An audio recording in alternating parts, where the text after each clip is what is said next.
There are people and kitties asleep in the house as I record this, so enjoy me reciting this like it's a lullaby. I've been having a very good time with Silent Hill 2 Remake thus far, even despite my horrible take of not immediately loving the new opening, and then immediately being scrutinized for holding that opinion. It's what I expected. As I made the video, my radio frequencies were going haywire. I could already hear the sounds of backlash echoing through my head, groping around inside my skull, trying to manipulate my nitpicky opinions. But that's no excuse. I will once again plunge into the deep waters of overanalyzation, but this time, positively. Because I find myself constantly being impressed by all the different ways this game recreates all the elements that made the original so iconic. And at the top of the list is sound design. It's what all the kids are talking about these days. Sound design. Yes, the greatest thing about Silent Hill 2 Remake has nothing to do with all the action, extending all the levels, the thought-provoking puzzles, the glimpses of the past, the stunning recreations of iconic landmarks, beautiful graphics, amazing music. Well, I'm only joking, of course. These all play a role, and they are all fantastic. But I don't think there's one category that helps glue everything together more than the sound design. There's no other way to play horror games than with a decent headset. Quite frankly, if you tried, I will hunt you down and destroy you. The pessimistic purist is outside your door. But wearing headphones not only gives you an edge in Call of Duty, but it can help in getting the most out of horror games, because you can gauge the distance and weight of sounds around you.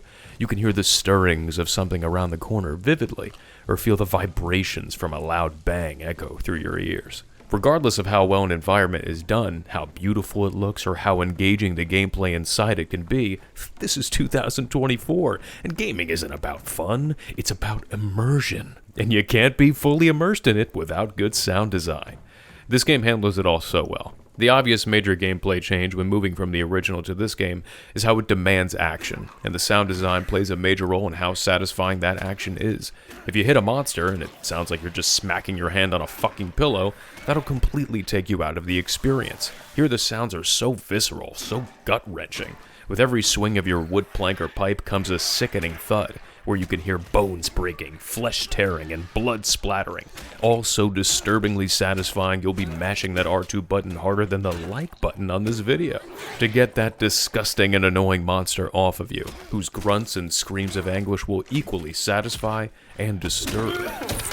The little moans let out by mannequins and nurses as you smack them with your pipe will help you realize your true sadistic nature, firmly placing you in the shoes of James. Now ashamed from discovering the truth of what you are, there's nothing left to do but to use those shoes to continue to stomp away any chance of you being considered a normal member of society. But yeah, if I could be a little bit more elaborate, all the squishy, crunchy noises when you stomp a mud hole in these monsters is sweet, along with James's passionate grunts that can tell a story all by themselves.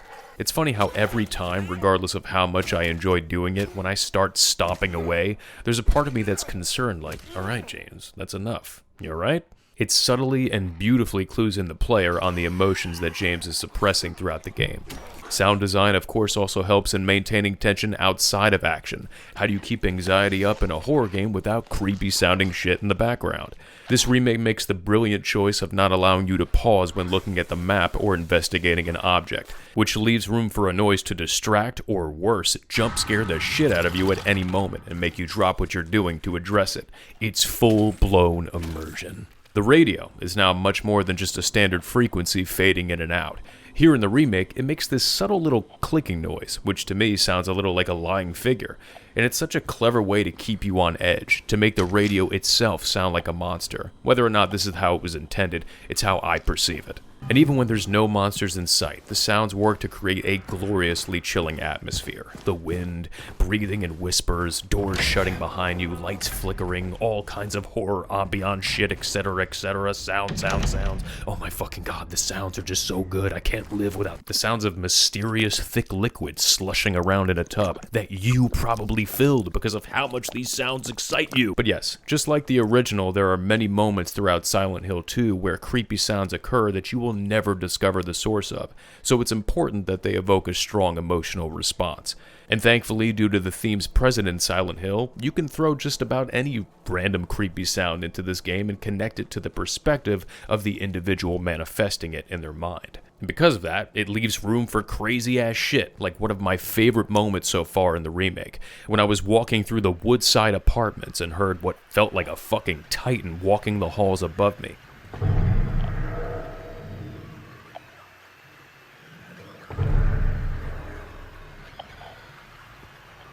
Regardless of me knowing that there ain't no giant monster waiting for me upstairs, I played the original, feeling like it's there and wondering where its origin is, at least in James's psyche, is fucking exhilarating. It's all so well done, and excites me to see that a core aspect of what made Silent Hill 2 so good for me is not only being honored, but improved upon to the point that I can consider it the best aspect of the entire game thus far. And I can't wait to hear more sounds. I can't wait to hear the sound of my chair rolling up to my desk, the sound of my PS5 booting up, the sound when I fasten my sound-producing apparatus to my head, the sound when I press the X button to start the game, the sound when I've reached the main menu, and the sound when I load a save. Alright, I'll shut up. Make sure to check out my horribly received video about the opening of this game. It has a parody of the intro that I worked really hard on, and regardless of whether or not you think it's a gigantic piece of shit, it deserves your appreciation. Check out that as well as my well-received video honoring the original. There's also more Silent Hill 2 content on the way, in the form of a versus video where I will pit the original against the remake in a totally unbiased and rational fashion. If you want a glimpse of how much I appreciate games, check out my first versus video, God of War vs. God of War Ragnarok. Wink wink. If it sounds like something you'd be interested in, leave a like, comment, and perhaps subscribe, and I just might make some more.